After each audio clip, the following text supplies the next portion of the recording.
Hi friends, it's Miss Maryanne. Today I wanted to read this book called Just Like Us, Ants. And it is a book all about these little guys, ants. And after we read the book, we're going to do an experiment building a raft because if you listen closely, you'll see that the ants in this book build rafts. And this book is really super long. So I'm not going to read the whole thing today, but I'll bring it back to school so when we're all back together again, we can read the rest of it. So, Just Like Us, Ants.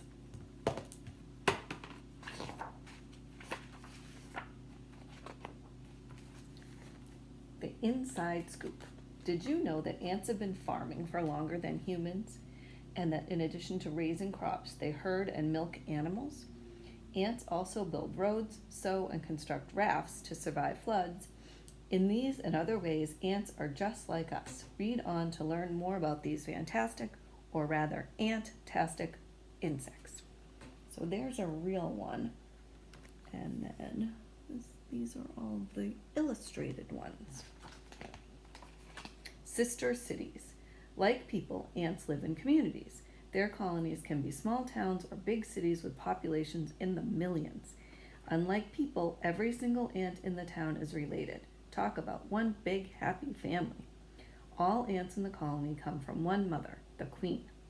She starts the colony by laying eggs that become workers, which are all female. These sister workers build the nest. As the queen lays more eggs, the workers build more rooms in the nest.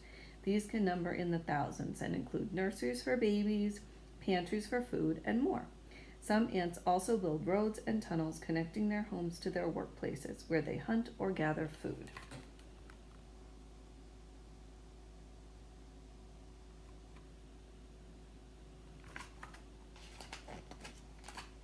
Bug eat bug job. Like people, ants work hard at their jobs.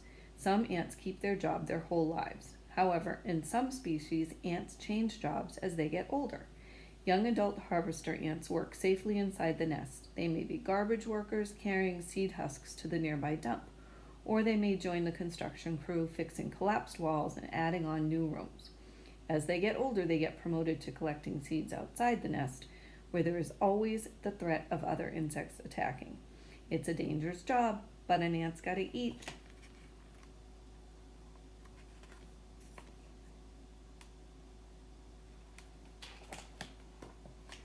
Good babysitters critters. An ant's first job is often to babysit her little sisters, which are tiny rice-like worms called larvae. Babysitter ants feed the babies by chewing up food and spitting it into their mouths. They give the babies baths by licking them with their sticky saliva, and they protect them by carrying them deeper into the nest when danger strikes.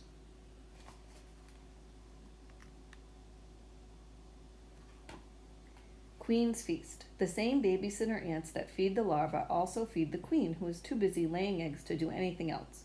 They spit the food into her mouth too. For ants, it's a meal fit for a queen, or should we say, spit for a queen. I want to suck your blood. While some ants feed their babies, other ants feed on them. Dracula ants bite the larvae and drink their blood. The larvae somehow survive this, but it's not very nice. Less painful, but no less weird, Leptonilla larvae have a spigot that adult ants drink from like a straw. There they are. Bridge Club. An ant can fall from any height and not get hurt. But climbing back up the tree is a long and treacherous journey. That's why to get to a neighboring tree, weaver ants build bridges.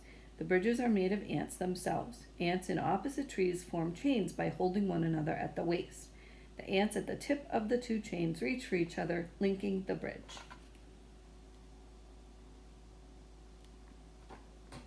All in the same boat. People have built rafts for thousands of years, but ants have built rafts for millions of years. What material do they use? Themselves. During a flood, fire ants grab one another's legs with their claws or jaws. Air bubbles trapped between their bodies allow them to float on the water as a group. Ant rafts more closely resemble the rubber rafts of today than the log rafts of old. The weave of their bodies acts like waterproof fabric. If you were to press down on the center of an ant raft, it would bounce right back up. Time marches on. Individual ants perish every day, whether from war, drought, flooding, or even a fateful footstep. Yet the ant family lives on.